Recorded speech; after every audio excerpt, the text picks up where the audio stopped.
This is interesting, and I've actually seen this before, IRL.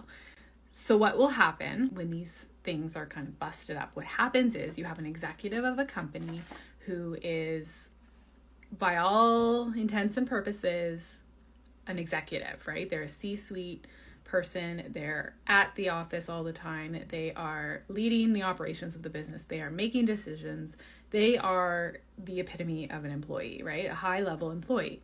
And what they do so that they don't have to pay income tax on every paycheck is they say that they're a contractor and just take lump sum money. The business side, they just put it to like professional services, which is the account that you would say if you contracted me to do an analysis of your books.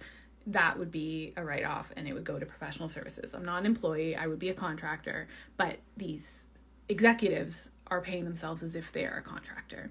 So the CRA comes in, and that's kind of one of their things that they look at, where how they catch this is they look at all your buckets of where you've written things off, and if they see that professional services is super high, that's what can trigger them to come in and like check out what you're paying with that. And their first step will be to say, hey, give us a breakdown of everyone who's in here, and they go from there. So in this case, the CRA sniffed around and determined that, there was executive being paid as a contractor here.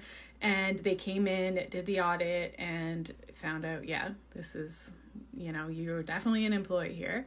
So what happened was they basically redid history, figured out how much the person was paid, went back and did the calculations to find out how much taxes they would have had to pay as an employee and how much employment tax the company would have to pay for the time period. I think they went back 7 years, so that's like the most they really can, and presented all parties with a large tax bill. They had to become an employee from then on, and then it just puts you on the radar with the tax authorities as being an organization and a person that is trying to skirt the rules. So anyone else chime in if you want to learn more.